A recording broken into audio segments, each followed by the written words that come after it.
ஜெயலலிதா, எம்ஜிஆர் அவங்கள எதிர்த்து யாருமே அரசியல் பண்ணல. அவங்கள எதிர்த்து யாருமே பேசவே முடியாது.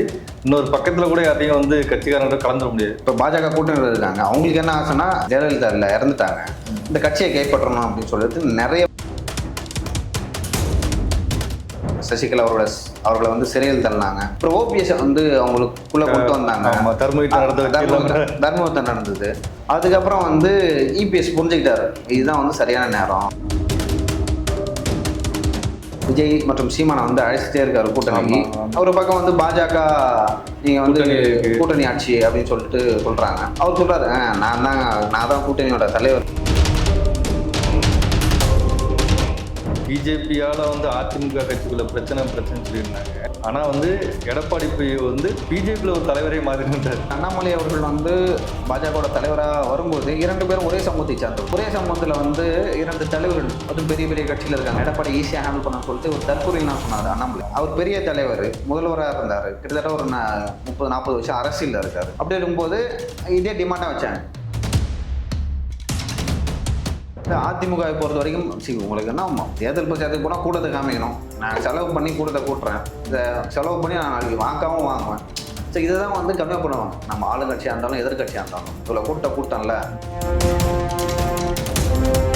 அந்த ரெட்டைகளை எம்ஜிஆர், ஜெயலலிதா அதை காப்பாற்றுறதுக்கு ஒருத்தர் வந்திருக்காரு. ஜெயலலிதாவுக்கு அடுத்து நமக்கு ஒரு சென்டிமெண்ட் இன்னுமே இருக்குது. இந்த எம்ஜிஆருக்கு ஒரு ரசிகராக இருந்து அவங்க வந்து ஏடிஎம்கேக்கு தான் ஓட்டு போடுவாங்க, அதிமுக தான் ஓட்டு போடுவாங்க, இரட்டைகளுக்கு தான் வந்து ஓட்டு போடுவாங்க. நீங்கள் இன்னும் ஊருக்குள்ள போய் பார்த்தீங்கன்னா எல்லாம் ரெட்டையில பச்சை குத்திருப்பாங்க, எம்ஜிஆரை பச்சை குத்திருப்பாங்க. அவங்க குடும்பமே வந்து கோயில் காசை எடுத்து வந்து நீங்கள் இது கட்டுறீங்களே, இது கல்லூரி கட்டுறீங்களே அப்படின்னு சொல்லிட்டு சொன்னார்.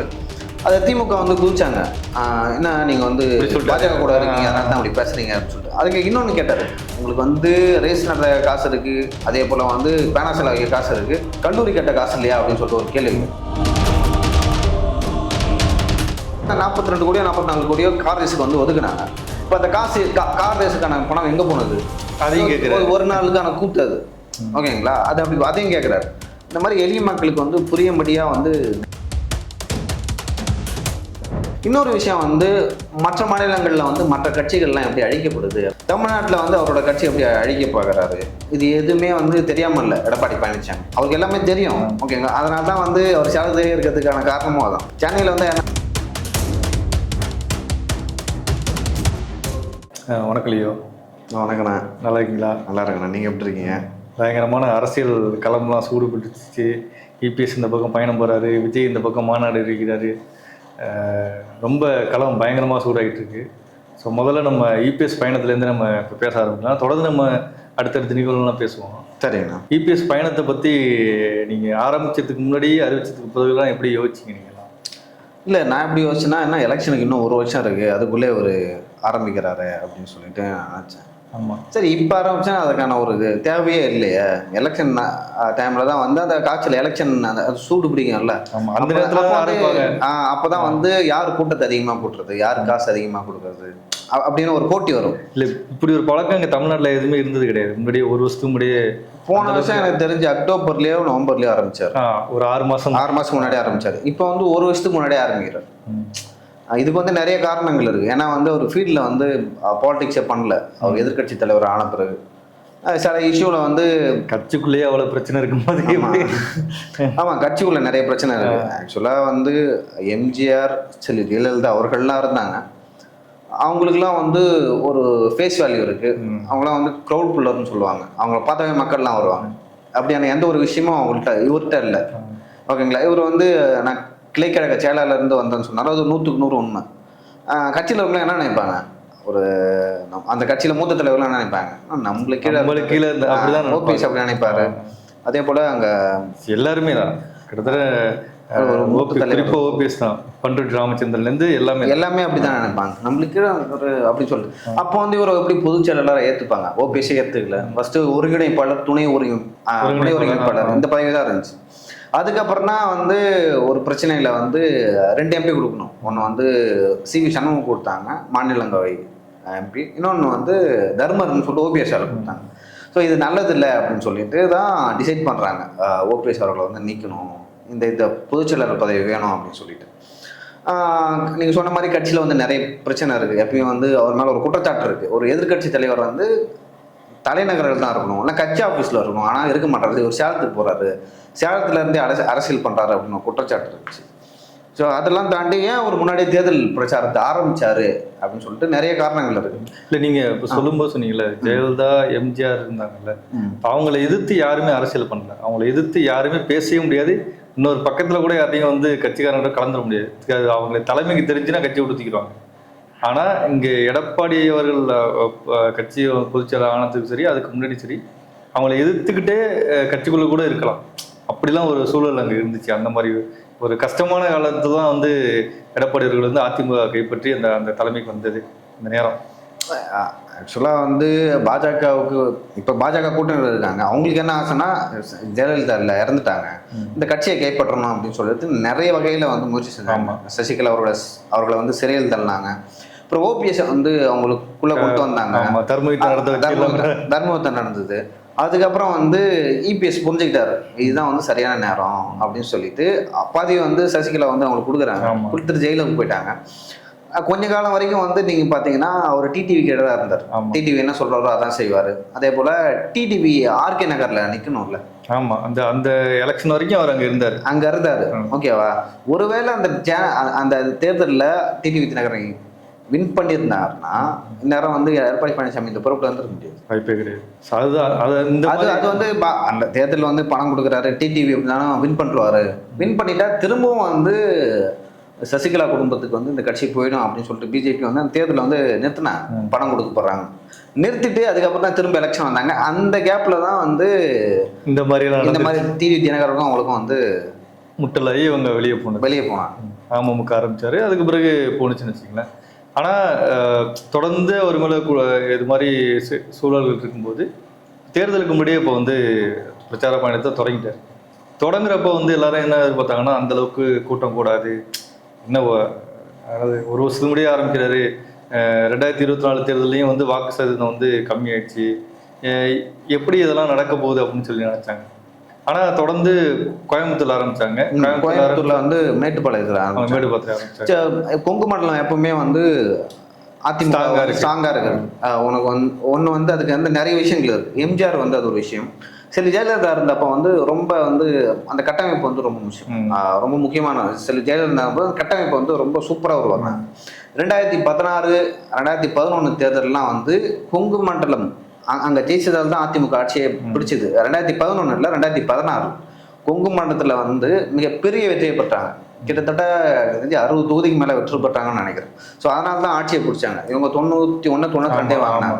அப்படி இருக்கும்போது எப்பயுமே அவங்க ஸ்ட்ராங்கு. 21 எலெக்ஷன்லேயும் வந்து அந்த மாதிரி தான் வின் பண்ணாங்க. சில தொகுதிகள் தான் வந்து தோல்வி அடைஞ்சாங்க. ஸோ எங்கே வந்து ஸ்ட்ராங்காக இருக்காங்களோ அதை வந்து இன்னும் வலுப்படுத்தணும் அப்படின்னு சொல்லி தான் மேட்டுப்பாளையத்துலேருந்து ஆரம்பித்தாங்க. மேட்டுப்பாளையம், கோயம்புத்தூர், ஸோ அங்கேருந்து ஆரம்பித்து இங்கே வந்தாங்க விழுப்புரம், சிவி சண்முகம். ஸோ அங்கே வந்து நம்ம வேலுமணி அவர்களும் வந்து ஒரு முக்கியமான ஆள். கட்சி வேலுமணிலேருந்து ஆரம்பித்து சிவி சண்முகம் வராங்க. அந்த பக்கம் அருள்மொழி அரியலூர் அப்படின்னு சொல்லிட்டு கவர் பண்ணுறாங்க. ஸோ விழுப்புரத்துலேயும் வந்து மிகப்பெரிய கூட்டம். நீங்கள் 2024 நாடாளுமன்ற எலெக்ஷனை பார்த்தீங்கன்னா 2-3 தொகுதிகளில் கொஞ்சம் பார்டரில் வந்து தோல்வி விட்டுறாங்க. அதில் வந்து கள்ளக்குறிச்சி, நாமக்கல், அதே போல் விழுப்புரத்தில் பாக்கியராஜன் யாரும் இருந்தாங்க. ஸோ அவர் வந்து ஒரு எஜ்ஜில் தான் வந்து தோட்டார். அது பெரிய படுதோல்வி அப்படின்லாம் சொல்ல முடியாது. ஓரளவு ஒரு டீசெண்டான தோல்வியை தான் அவர் தவறினார். ஸோ அங்கேயும் வந்து கொஞ்சம் ஸ்ட்ராங் பண்ண சொல்லிட்டு அங்கேயும் போனார். அதுக்கப்புறம் வந்து அரியலூர் போனார். அப்படின்னு சொல்லிட்டு இப்போ டெல்டா பகுதி வந்தார். டெல்டாவில் வரும்போது என்னன்னா, டெல்டாவில் அந்த அளவுக்கு கூட்டம் கூடுமான்னு யாருமே எதிர்பார்க்கல. இல்லை, நானுமே எதிர்பார்க்கல. ஏன்னா மேட்டுப்பாளையத்திலே கொஞ்சம் கூட்டம் கம்மியாக இருந்துச்சு. அதுக்கப்புறம் போக தான் உங்களுக்கு மிகப்பெரிய ஆயிடுச்சு. நான் எதிர்பார்க்கவே இல்லை இவ்வளோ பெரிய கூட்டம் வரணும்னு. சரி, ஆளுங்கட்சிகளே ஆளுங்கட்சி இவங்க எதிர்கட்சியாக இருக்காங்க. கூட்டம் உங்களுக்கு பணம் வேணும், பணம் இருக்கணும், மீடியா பலம் இருக்கணும். அதுக்கப்புறம் வந்து கட்சியை வந்து அழிவாக வச்சுக்கணும். இவர் பெரிய பொலிட்டிக்கலாக பெரிய கரிஸ்மாட்டிக் லீடர் கிடையாது. ஆமாம், இவர் வந்து சரி ஜெயலலிதா வராங்கன்னா ஜெயலலிதாவை பார்க்க போகணும் அப்படின்னு சொல்லிட்டு பார்க்க போகணும், இப்போ விஜய பார்க்க போகணும். அந்த மாதிரி கிராமப்புறங்களில் இன்னுமே வந்து அந்த மன ஓட்டம் மக்களுக்கு இருக்கு. ஓகே, ஒரு தலைவர், ஒரு பெரிய நடிகர், ஆக்டர் அவங்களாம் வந்தால் போய் பார்க்கணும் அப்படின்னு சொல்லிட்டு எல்லாம் வந்து குடும்பத்தோட வண்டி கட்டிட்டுலாம் போவாங்க அந்த காலத்தில். அந்த மனோபாவம் வந்து 2025 இருக்கு. ஸோ அந்த வகையில் அதிமுக கட்சி தலைவர் வந்து எடப்பாடி பழனிசாமி ஸோ அப்படி இருக்கும்போது எல்லாம் நான் கிராமப்புறம் என்னோட நண்பர் வந்து ஒருத்தர் வந்து ஐபேக்கில் முதல்ல வேலை செஞ்சார். இப்போ வந்து ஒரு தனியாக வந்து சில விஷயங்கள் பண்ணிட்டு இருக்காரு. அவர் வந்து ஒரு சர்வே எடுத்திருக்காரு. அந்த சர்வேயில் வந்து கிராமப்புறங்களில் போய் வந்து பேசியிருக்காங்க. இந்த மாதிரி வந்து நீங்கள் யாருக்கு ஓட்டு போடுவீங்க அப்படின்னு சொல்லிட்டு. அதுனா விழுப்புரம், கள்ளக்குறிச்சி அந்த சரௌண்டிங்ஸ்னு வச்சிங்கன்னா பேசும்போது நான் வந்து இரட்டை இலைக்கு தான் போடுவேன், அதிமுக தான் போடுவேன் அப்படின்னு சொல்லி. இல்லை பாஜக வந்து கூட்டணியில் இருக்க என்ன நினைக்கிறீங்க, அந்த கூட்டணியில் யார் இருந்தாலும் சரி நாங்கள் ரெட்டலைக்கு தான் போடுவேன் அப்படின்னு சொல்லி கிராமப்புறங்களில் வந்து இனிமேல் வந்து அந்த எண்ண ஓட்டம் வந்து மக்களுக்கு இருக்குது. அதிமுக போட்டால் அவங்க கடைசி வரைக்கும் அதிமுக போடுவாங்க. இல்லை ரஜினி கூட சொல்லிருப்பார்ல, அதிமுக இன்னும் பிரம்மாஸ்திரம் இல்லை அதிமுகவின் பிரம்மாஸ்திரம் இரட்டை இலை அப்படின்னு சொன்னாங்கல்ல, அதுதான். இப்போ பிஜேபியிலும் சரி மற்ற கட்சியிலே நிறைய கலவக்குரல்லாம் இருக்குல்ல, அவங்களாம் திரும்ப திரும்ப போயிட்டு சின்னத்தை ஃப்ரீஸ் பண்ணணும் ஏன் நிற்கிறாங்கன்னா இதுதான் முக்கிய காரணம். உங்களுக்கு வந்து ரெண்டு சின்னம் முக்கியமான சின்ன தமிழ்நாட்டை பதிருக்கோம், உதயசூரியன், இன்னொன்று வந்து இரட்டை இலை. உங்களுக்கு உதயசூரியன் மேலே கோவம் இருந்தால் கை வந்து இரட்டை இலைக்கு தான் போகும். இரட்டை மேலே ஒரு கோவம் இருந்தால் சூரியன் வந்து அவ்வளோ ப்ளசண்டான கலர்லாம் இல்லை, பச்சை வந்து பார்க்கறதுக்கு வந்து குளிர்ச்சியான ஒரு கலரு. ரெட்டலாம் நேரம் வந்து ரெட்டலைக்கு தான் போடுவாங்க. இன்னொன்று திமுக வந்து என்னன்னா, திமுக பெரிய அளவில் தொண்டர்கள் இருந்த கட்சி கிடையாது, கூட்டணிகளாக இருந்த கட்சி தான். அவங்க வந்து எப்பயுமே கூட்டணி கட்சிகளை தான் வந்து நம்பியே தேர்தல் நினைப்பாங்க. ஆனால் அதிமுக வந்து தொண்டர்களை நம்பி வந்து மட்டும்தான் எல்லா தேர்தலும் நினைப்பாங்க. நீங்கள் எங்கேருந்து வராங்கன்னே தெரியாது தொண்டர்கள். அதிமுக பொறுத்த வரைக்கும் இந்த ஓட்டெல்லாம் எங்கேருந்து உளுந்துன்னே தெரியாது. நான் பரம்பரையாக அதிமுக தான் ஓட்டு போகிறேன்னு சொல்லி அந்த காலத்துலேருந்து இன்ன வரைக்கும் மாறாமல் நிறைய பேர் வந்து ஓட்டு போகிறாங்க. 2016 தேர்தலில் கூட அவங்க வந்து ஜெயலலிதா அம்மையார் வந்து தனிச்சு இருந்தாங்களா எல்லாத்துலேயும், எல்லா இடத்துலையும். திமுகவோட அந்த முடிவு எடுக்கிறதுல அந்த அளவுக்கு தொண்டர்களால் நிறைந்த கட்சி அதிமுக. அந்த வகையில் இந்த கூட்டத்தெல்லாம் பார்க்கும்போது திமுகவே ரொம்ப ஷாக்காகி தான் இருக்காங்க. ஆரம்பத்தில் கோயம்புத்தூர் மேட்டுப்பாளையத்துலேருந்து அவர் வரும்போது அமைச்சர் கே நேர்லேருந்து சேகர் பாபுலேருந்து எல்லாமே வந்து எடப்பாடி பேசுறதுக்கு ரியாக்ட் பண்ணியிருந்தாங்க, பேசிக்கிட்டு இருந்தாங்க. அதுக்கு பிறகு பார்த்தோம்னா கூட்டணி கட்சிகள்லாம் பேச ஆரம்பித்தாங்க. போக போக இவர் வந்து எடப்பாடி அவர்கள் வந்து பதிலடி கொடுக்க வந்து அப்படியே சைலண்ட் மோடுக்கு போயிட்டாங்க. இல்லை, அவர் வந்து ரொம்ப இயல்பாக பேசுகிறாரு, ஒரு சாதாரண எளிய மக்களுக்கு புரிகிற மொழியில் பேசுகிறாரு. நகர்ப்புறங்களில் எப்படின்னு தெரியல, கிராமப்புறங்களில் அவர் பேசுறது வந்து மிக பெரிய அளவில் எடுபடுது. அவர் பேசுகிற அந்த அதாவது அவர் வந்து சில விஷயங்களில் சொன்னார், அந்த கோயில் காசை எடுத்து வந்து நீங்கள் இது கட்டுறீங்களே, இது கல்லூரி கட்டுறீங்களே அப்படின்னு சொல்லிட்டு சொன்னார். அதை திமுக வந்து குதிச்சாங்க, என்ன நீங்கள் வந்து பாஜக கூட இருக்கீங்க அதனால தான் அப்படி பேசுறீங்க அப்படின்னு சொல்லிட்டு. அதுக்கு இன்னொன்று கேட்டார், உங்களுக்கு வந்து ரேஸ் நடுற காசு இருக்குது, அதே போல் வந்து பேனா செலவு காசு இருக்குது, கல்லூரி கட்ட காசு இல்லையா அப்படின்னு சொல்லிட்டு ஒரு கேள்வி கேட்டார். ஸோ அதுக்கு வந்து திமுக தரப்புல இருந்து எந்த ஒரு பதிலுமே இல்லை. இப்போ அந்த 42 கோடியோ 44 கோடியோ கார் ரேஸுக்கு வந்து ஒதுக்குனாங்க. இப்போ அந்த காசு கார் ரேஸுக்கான பணம் எங்கே போனது, அதையும் கேட்குறாரு. ஒரு நாளுக்கான கூட்டு அது, ஓகேங்களா, அது அப்படி அதையும் கேட்குறாரு. இந்த மாதிரி எளிய மக்களுக்கு வந்து புரியும்படியாக வந்து நிறைய விஷயங்கள் பேசுகிறாரு எடப்பாடி பழனிசாமி. அதே போல் நான் முன்னாடி சொன்ன போல ஏற்கனவே ஸ்ட்ராங்காக வலுவான இடத்துல இன்னும் வலுப்படுத்துறாரு. அது எனக்கு தெரிஞ்சு வந்து எங்கெல்லாம் வந்து கட்சியில் பிரச்சனை இல்லையோ, எங்கெல்லாம் வந்து வலுவாக இருக்காங்களோ, எங்கெல்லாம் தலைவர்கள் பெரிய தலைவர்களும் அங்கெல்லாம் முதல்ல வலுப்படுத்திட்டு கொஞ்சம் கொஞ்சமாக, அதுக்கப்புறம் வந்து அந்த வலிமை இழந்த இல்லை திமுக ஸ்ட்ராங்காக இருக்கிற தொகுதிக்கு வந்து அவர் கவனம் செலுத்துவார் அப்படின்னு நினைக்கிறேன். கவனிச்சு பார்த்தீங்கன்னா அந்த சுந்தரா டிராவல்ஸுக்கு அவர் ரிப்ளை கொடுத்துருந்தாரு பார்த்தீங்களா. ஆமாம், அதாவது முதல்வரே வந்து இந்த அளவுக்கு சுந்தரா டிராவல்ஸுக்கு ரொம்ப கிரிட்டிசைஸ் பண்ணி இபிஎஸ்ஐ பேசினது, இது மாதிரி ஊர் பூரா வண்டி கட்டிட்டு போறா அப்படிங்கிற மாதிரி பேசினார். சுந்தரா டிராவல்ஸ்னால் ரொம்ப பழைய வண்டி, நம்ம எல்லாருக்கும் தெரியும். இவர் அதுக்கு இபிஎஸ் வந்து அதுக்கு ரியாக்ட் பண்ணி பேசினார்ல, அவருக்கு சொல்லக்கூட தெரியல சுந்தரம் டிராவல்ஸ் அப்படின்னு, சுந்தரா டிராவல்ஸ் கூட சொல்ல தெரியல, சுந்தரம் டிராவல்ஸ். ஆமாப்பா, நான் வந்து ஏழை பிள்ளை, நான் வந்து இப்படி தான் இருப்பேன், நீங்கள் வந்து தனியாக விமானத்துலலாம் போவீங்க, தனி ஹெலிபேட்லாம் போவீங்க நான் அப்படின்னு சொல்லி இப்போ அதுவா பிரச்சனைன்னு சொல்லி ரியாக்ட் பண்ணுறாருல. அதுக்கு பிறகு அவங்க பேசவே இல்லை திமுக தரப்புலேருந்து அதை பற்றி, பயணத்தில் வர பேசுறத பற்றி அதுக்கு ரியாக்ஷன், அந்த சுந்தரா டிராவல்ஸ்னு சொல்லிட்டு பேசுறது இல்லை. அதுக்கு பிறகு பேசுறதே கிடையாது. அதுக்கு இவரோட ரியாக்ஷனுக்கு அதுக்கு பிறகு யாருக்கு திருப்பி அடிக்கிறாருல, திருப்பி வழக்கங்க. நான் திருப்பி தான் நான் சொல்லுவேன். அது ஆக்சுவலா கொங்கு சைட்ல வந்து நீங்க சில பேர்ட்ட பழகினா நான் திருப்பி சொல்றேன், அது வந்து அவங்களோட ஸ்லாங். ஆக்சுவலா அவங்க திட்டுறதே வந்து மரியாதை தான் திட்டுவாங்க, அந்த மாதிரியான ஆட்கள். இவங்க எந்த அளவுக்கு திமுக இவங்களுக்கு வந்து இபிஎஸ்க்கு ரியாக்ட் பண்ணி பேசுதோ அந்த அளவுக்கு அவருக்கு வந்து மேலே பூமாயிட்டே வந்துட்டு இருக்கு இபிஎஸ் பொறுத்த வரைக்கும் இப்போக்கி இந்த பயணம்லாம். ஆமாம், அவர் ஏதாவது ஒரு விஷயத்த வந்து பேசுகிறாருன்னா அதை இவங்க கையில் எடுத்தாங்கன்னா அது திமுகவுக்கு அகைன்ஸ்டாக மாறுது. இவர் ரொம்ப எளிய முறையில் வந்து திருப்பி அடுத்த நாள் அடித்து பேசுகிறாரு. இவங்க இன்னொன்று இபிஎஸ் சாதாரணமாக நினச்சிட்டு இருக்காங்க. இப்படியெல்லாம் பேசுவாரா அப்படின்னு அவங்க வந்து எதிர்பார்க்கல. ஆமாம், இப்படி பேசுவார், இப்படி ரியாக்ட் பண்ணுவார்லாம் வந்து திமுக தரப்புல எதிர்பார்க்கல. போக போக இன்னும் களம் சூடாகும்னு நினைக்கிறேன். ஆமாம், இனிமேல் வந்து நீங்கள் பாருங்களேன், எனக்கு தெரிஞ்சு இது முதற்கட்டம்னு சொல்லிட்டு நினைக்கிறேன். முதற்கட்ட பிரச்சாரத்துக்கே வந்து அந்த தேர்தலுக்கான ஒரு வருஷம் முன்னாடியே தேர்தலுக்கான அந்த ஃபீவர் ஸ்டார்ட் ஆயிடுச்சு. அடுத்து 2ஆம் கட்டம், 3ஆம் கட்டம், அப்புறம் கடைசி அப்படின்னு சொல்லிட்டு நிறையா இருக்கு. ஸோ இதுலேயே வந்து ஆக்சுவலாக வந்து இன்னொரு விஷயமா இருக்கு. அவர் வந்து தொடர்ந்து விஜய் மற்றும் சீமானை வந்து அழைச்சிட்டே இருக்காரு கூட்டணிக்கு.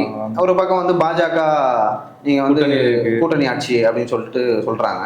அவர் சொல்கிறாரு, நான் தான் கூட்டணியோட தலைவர், நான் எடுக்கிறது தான் முடிவு, ஓகேவா? அவங்க சொல்லுவாங்க 1000. நான் வந்து 117 எம்எல்ஏ என்கிட்ட இருக்காங்க, நான் எதுக்கு பிஜேபியோட கூட்டணி ஆட்சி அமைக்கணும் அப்படின்னு ஒரு கேள்வி வருது. அதுக்கு நியாயமா கேட்குற கேள்வி. நியாயமா கேட்குது. இல்லை, அவர் என்ன சொல்றாருன்னா, அந்த எல்லா கட்சிக்கும் ஒரு ஆசை இருக்குங்க. எல்லாருமே கட்சி எதுக்கு தொடங்குறாங்க? முதலமைச்சர் ஆகணும், ஆட்சியை பிடிக்கணும் தான் ஆசை இருக்கு. அது மாதிரி ஆசையை சொல்றாங்க அப்படின்னு சொல்லி அவர் அந்த ரியாக்ஷன்ல போறாரு. நீங்க அதிமுகவில் இந்த இது இருக்கு, இந்த சுதந்திரம் இருக்கு, கூட்டணி ஆட்சி அமைக்கிறதுக்கு, பாஜக பேசுறதுக்கு அங்க வந்து சுதந்திரம் இருக்கு. திமுக கூட்டணியில் ஏதாச்சும் ஒரு கட்சி பேசிட முடியுமா? முடியாது. ஒரு கட்சியாவது நாங்கள் கூட்டணி ஆட்சி அமைப்போம், கூட்டணி எங்களுக்கு மந்திரிகள சபையில் வந்து இடம் கொடுக்குன்னு சொல்லி பேச முடியுமா? அதை யாரும் பேச மாட்டாங்க. எங்க பார்த்தீங்களா பாஜக கூட்டணி செஞ்சு இவரை வந்து பாஜகவோட அடிமையாவே ஆக்குறதுக்கே அவரை வந்து திட்டமிட்டு தொடர்ந்து திமுக பேசியிருந்தாங்க. ஆனால் அதுக்கு ஒரு ரியாக்ஷன் தான் ரொம்ப இதாக இல்லை. அவர் வந்து 4 வருஷம் ஆட்சி செஞ்சார் முதலமைச்சரா, ஓகேங்களா? அப்போ வந்து பிஜேபியோட மைண்ட் செட் என்ன, அவங்களோட புரிதல் என்ன, தமிழ்நாட்டில் வந்து அவங்க எப்படி வளர நினைக்கிறாங்கன்னு ஒரு விஷயம். இன்னொரு விஷயம் வந்து மற்ற மாநிலங்களில் வந்து மற்ற கட்சிகள்லாம் எப்படி அழிக்கப்படுது அப்படின்னு சொல்லிட்டு பார்க்குறாரு, ஓகேவா? தமிழ்நாட்டில் வந்து அவரோட கட்சி எப்படி அழிக்க பார்க்குறாரு, அவங்க யாரெல்லாம் பேசிட்டு இருக்காங்க கட்சியில், இது எதுவுமே வந்து தெரியாமல் இல்லை எடப்பாடி பழனிசாமி. எல்லாம் தெரிஞ்சுதான் இருக்கு, அவருக்கு எல்லாமே தெரியும், ஓகேங்க. அதனால தான் வந்து அவர் சேலத்திலே இருக்கிறதுக்கான காரணமும் அதான். சென்னையில் வந்து யாராச்சும் போய் மீட் பண்ணா வச்சிங்களா தெரிஞ்சுட்டு வெளியில். சேலத்தில் வந்து அந்த பிரச்சனை இல்லை, அவர் ஒரு சொந்த ஊர் அவர், ஓகேங்களா? யார் நீங்கள் சொல்கிற மாதிரி யாருமே எதிர்பார்க்கல இவர் பாட்டுக்கு டெல்லி கிளம்பி பாஜக கூட கூட்டணி சேருவார். எல்லாருமே கூட்டணிக்கு எப்போ போவாங்கன்னா தேர்தலுக்கு ஒரு 3 மாதத்துக்கு முன்னாடி தான் அதுக்கான அச்சாரம்லாம் வெளியிடுவாங்க. தேர்தலுக்கு முன்னாடியே ஒரு வருஷத்துக்கு முன்னாடியே போய் பார்த்து யாருமே எதிர்பார்க்கல, அப்படி சூழல் நடக்குன்னு எதிர்பார்க்கல. அதுக்கப்புறம் கிளம்பி மாறிச்சு பார்த்தீங்களா? அதிமுக வந்து பாஜக கூட கூட்டணி சேர்ந்துருச்சுன்னு சொன்னோன்னே திமுக கூட்டணியில் உள்ளவங்கலாம் பதறாங்க, என்ன இப்படி போய் சேர்ந்துட்டீங்க? இல்லை, அதை தாண்டி இப்பொழுதுமே வந்து பாஜக கூண்டில் இருக்கீங்க, நீங்கள் வந்து பாஜக அடிமைன்னு ஒரு வாதம் வைக்கப்படும் திமுக தரப்புல இருந்து. அது வந்து ஒரு சலித்து போன வாதமா பாக்குறேன் நான், ஓகேவா? அதை தாண்டி சலிச்சு போச்சு. அதை தாண்டி உங்களால என்ன ஒரு வாதத்தை வைக்க முடியும்? என்ன அதுதான் உங்களால சொல்ல, அந்த வாதம் இப்போ வந்து சலிச்சு போச்சு. அது கிடையாது. ஏன்னா மக்களுக்கு நல்லா புரியும், தொடர்ந்து அதே பேசிட்டு இருக்காங்க. இப்போ இங்கே தமிழ்நாட்டு எலெக்ஷனுக்கு யார் தேவைன்னு தான் இங்கே எலெக்ஷன் தவிர பிஜேபி வந்து இங்கே கேமே கிடையாது. அப்படி பார்த்தீங்கன்னா நீங்கள் 21 வந்து வாட்ச் அவுட் ஆயிருக்கணும் அதிமுக. எதுக்கு 65 தொகுதிகளை வெற்றி பெற்றாங்கன்னா இன்னும் வந்து ஓட் பேங்க் இருக்கு, இன்னும் வந்து மக்கள் வந்து அதிமுக வர வேணும் அப்படின்னு தான் 65 தொகுதியில் வெற்றி பெற்றாங்க. இப்போ 2021 சட்டமன்ற தேர்தலில் பார்த்தீங்கன்னா 65 இடங்களை வந்து வெற்றி பெற்றாங்க. அதே போல் இப்போ 2024 நாடாளுமன்ற தேர்தலில் கிட்டத்தட்ட அவங்க பாஜக கூட கூட்டணி வச்சிங்கன்னா 10லேருந்து 15 தொகுதிகள் வெற்றி பெற்றிருப்பாங்க. அது ஒரு வகையில் வந்து அதிமுகவுக்கு நல்லது. நீங்கள் எப்படி நல்லதுன்னா, ஒருவேளை வெற்றி பெற்றிருக்காங்கன்னு வச்சிங்களேன், அதிமுக ஒரு 15 தொகுதியை வெற்றி பெற்றுட்டாங்க. வெற்றி பெறும்போது நீங்கள் மத்தியில் வந்து ஏதாவது பில்லு கொண்டு வர்றீங்க, ஒரு சட்டம் கொண்டு வர்றீங்க, அது ஆதர்ச்சி ஆகும். ஆமாம், இவங்க ஏதாச்சும் அந்த பில்லுக்கு ஆதரவு. அப்போ திமுக என்ன பண்ணுவாங்க, அங்கே பாருங்க பாசிச கட்சியுடன் சேர்ந்து அதிமுக கூட்டணி வைக்கிறாங்க, அந்த சட்டத்தை ஆதரிக்கிறாங்க. இப்போ அந்த வக்ஃபு சட்டம் கொண்டு வந்தாங்கல்ல, அதுலேயே வந்து ஒருவேளை 15 தொகுதி நீங்கள் வெற்றி பெற்றிருந்தீங்கன்னா 15 ஸ்டேட்டில் அந்த 15 எம்பியும் ஆதரிச்சு தான் போட்டிருக்கும். அது ஒரு பெரிய நம்பர். ஸோ இதை வச்சு இவங்க அரசியல் செய்வாங்க. அதில் வந்து திமுக வந்து அரசியல் செய்யலை, அது ஒரு விஷயம். அதே போல் அவங்க வெற்றி பெறல. எனக்கு வந்து நாடாளுமன்ற தேர்தல் முக்கியமே இல்லை. ஏன்னா அப்பவும் வந்து பாஜக தரப்புல இருந்து எடப்பாடி பழனிசாமி கேட்கப்பட்டது, இந்த கூட்டணி வைங்க. அண்ணாமலை தான் வேணாம், நம்ம தனியாகவே வந்து நிறைய தொகுதியில் வெற்றி பெறுவோம் அப்படின்னு சொல்லிட்டு சொன்னார். அவரும் வந்து ஒரு 4-5-6 கட்சியோட வந்து சேர்த்து தான் கூட்டணி வச்சார். அதில் வந்து வெற்றி பெற முடியல. பர்சன்டேஜ் மட்டும் வாங்கினாரு. பர்சன்டேஜ் வாங்கினாங்க. அது வந்து நீங்கள் வந்து பாஜகவோட வாக்கு வங்கின்னு நம்ம பார்க்க முடியாது. இல்லைன்னு பாஜக தலைமை டெல்லி தலைமையாக இருக்கட்டும் இல்லை தேசிய தலைமையாக இருக்கட்டும் எம்பி எப்பயுமே எப்படி எதிர்பார்ப்பாங்கன்னா உங்களுக்கு தெரியும், அதிகாரத்தை கைப்பற்றணும் தவிர அவங்க பர்சன்டேஜ் அவங்க வந்து எதிர்பார்ப்பாங்க. நீங்கள் பர்சன்டேஜ் வச்சு என்ன பண்ண முடியும்? அதாவது என்ன அவங்க 400 சீட்டு வரோம்னு சொன்னாங்க இந்த தேர்தலில். அதிமுக வந்து சாரி பாஜக மத்தியில் 400 தொகுதி நாங்கள் வெல்வோம் அப்படின்னு சொல்லிட்டு சொன்னாங்க. அவங்களால பெரும்பான்மையை நிரூபிக்க முடியல. அப்படி இருக்கும்போது இந்த ஒரு வேளை வந்து அதிமுக கூட வச்சுருந்தா நம்ம வந்து வேற யாரையும் போய் கெஞ்சி தேவை, நிதிஷ்குமார்ட்டியோ இல்லை வந்து போயிட்டு சந்திரபாபு நாயுடுத்தையும் வந்து கெஞ்சி தேவை. நம்ம கூட்டணியில் இருக்கிற கட்சி இது, நாமளும் வெற்றி பெற்றோம். அதை புரிஞ்சுதான் இங்கே பிஜேபியால் வந்து அதிமுக கட்சிக்குள்ள பிரச்சனைன்னு சொல்லியிருந்தாங்க. ஆனால் வந்து எடப்பாடி வந்து பிஜேபியில் ஒரு தலைவரையே மாற்றிட்டார்.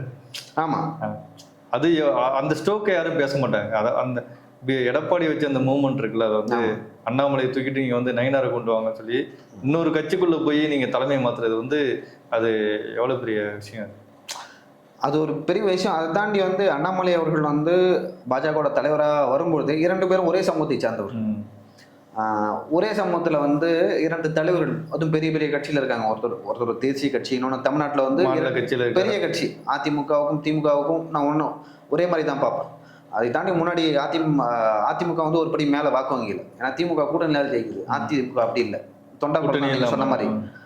அப்படி இருக்கும்போது அண்ணாமலை வந்து 2 பேருக்கும் ஒரு கிளாஷ் வரும். இந்த சமுதாயத்து தலைவர் நான் தான் அப்படின்னு ஒரு கிளாஷ் வரும். ஓகேவா? அதில் வந்து எடப்பாடிக்கு தெரியும் நல்லாவே. ஒரு இடத்துல வந்து எடப்பாடி ஈஸியாக ஹேண்டில் பண்ண சொல்லிட்டு ஒரு தற்கொலைலாம் சொன்னார் அண்ணாமலை. அதெல்லாம் வந்து மிகப்பெரிய அளவில் வந்து கண்டிச்சாங்க எல்லாம். அவர் பெரிய தலைவர், முதல்வராக இருந்தார், கிட்டத்தட்ட ஒரு 30-40 வருஷம் அரசியலில் இருக்கார். அப்படி இருக்கும்போது இதே டிமாண்டாக வச்சாங்க. அங்கே 2 ஒரே சமூகத்தில் இருக்கும், ஓட்டு வந்து லைக் அது நல்லா இருக்காது, அந்த கிளாஸ் வந்துகிட்டே இருக்கும். அதை தாண்டி வந்து அதிமுக தொண்டர்களும் பாஜகவுக்கு போகிறதுக்கு வாய்ப்பு இருக்குது. ஆமாம், அதுவும் பெரும்பாலும் கூட்டணி கட்சியில் இருக்கும்போது வாய்ப்பு இருக்குது, நிறைய வாய்ப்பு இருக்குது. ரெண்டும் ஒரே கட்சி தானே, பாஜக போட்டான்னா அதிமுக போட்டான்னா. இப்போ கோயம்புத்தூரில் வந்து அண்ணாமலை வந்து 2ஆம் இடத்துக்கு வர்றதுக்கு காரணம் அதுதான், கவுண்டர் தான் நிற்கிறாரு அப்படின்னு சொல்லி. அதிமுக கூட்டணியில் கவுண்டர் நம்ம சமுதாயத்தோட தான் நினைக்கிறாங்கன்னு நினச்சது. ஆனால் அதை ஒரு ஃபேக்டராக மாற்றிட்டாங்க. நயினார் போட்டதால உங்களுக்கு முக்குளத்தூர் ஓட்டும் வந்து அங்கே கவர் ஆகுதுல்ல. இப்போ இதே அண்ணாமலை இருந்திருந்தான்னா கவுண்டர் ஓட்டு தான், இதே வேறு சமூகம் இருந்தாலும் வேறு இதாக இருந்திருக்கும். ஆனால் இந்த முக்குளத்தூர் ஓட்டு வந்து அதிமுக விழாமல் ஒரு ஒரு மைனஸாக இருந்துச்சு. அதை வந்து நயினாரை போட்டு அதை கவர் பண்ணாங்க. ஆமாம், நயினார் போட்டது வந்து தென் தமிழகத்தில் வந்து அதிமுக கொஞ்சம் வலியுறுந்து அப்படி சொல்லப்படுது. ஏன்னா இப்போ தான் நிறைய பேர் வந்து சேர்ந்து கொண்டு இருக்கிறார்கள் அதிமுகவில். இப்போலாம் யாரும் மன்னர் பரம்பரையிலேருந்து ஒருத்தர் வந்து ஜாயின் பண்ணுறான். ஆமாம், ஸோ அதனால் வந்து எதிர்காலத்தில் வந்து அதிமுகவில் என்ன வேணால் நடக்கலாம் அப்படின்னு சொல்கிறாங்க. இப்போ இனிமேல் தான் இப்போ சவுத்தில் வந்து சுற்றுப்பயணம் போகிறாரு, போயிட்டுருக்காரு, சிவகங்கை அப்படின்னு போயிட்டுருக்காரு, பரமக்குடின்னு சொல்லிட்டு. ஸோ இனிமேல் தான் அந்த பகுதியில் எப்படி இருக்குன்னு தெரிய வரும். அதிமுகவை பொறுத்த வரைக்கும் உங்களுக்கு என்ன, தேர்தல் பிரச்சாரத்துக்கு போனால் கூட்டத்தை காமிக்கணும், நான் செலவு பண்ணி கூட்டத்தை கூட்டுறேன், இதை செலவு பண்ணி நான் நாளைக்கு வாக்காவும் வாங்குவேன். ஸோ இதை தான் வந்து கம்மியாக பண்ணுவாங்க. நம்ம ஆளுங்கட்சியாக இருந்தாலும் எதிர்கட்சியாக இருந்தாலும் இவ்வளோ கூட்டம்ல இதை நான் ஓட்டாக கன்வெர்ட் பண்ணுறேன். இல்லை செலவு நான் ஒரு விஷயம் என்னன்னா, நீங்கள் செலவே பண்ணாலும் திமுககாரன் செலவு பண்ணாலும் வருவானா? ஆமாம். இல்லை நாம் தமிழர் வருவாங்க, டிவிக்கெல்லாம் செலவு பண்ணால் வருவாங்களா? அந்த கட்சி பிடிச்சி அந்த கட்சிக்காரங்க தானே வருவாங்க. செலவு பண்ணால் அந்த அன்னைக்கு வேலையை விட்டுட்டு நான் வரேன் அப்படின்னு சொல்லிட்டு வருவாங்க. அப்போ அந்த கட்சிக்காரங்க தான் அங்கே நிற்கிறது. இல்லை நீங்கள் காசை கொடுத்தாலும் சில பேர் வரமாட்டாங்க. அப்போ இவரே இன்னொன்று, இவரை போய் நான் பார்க்க ஏன் வரணும்?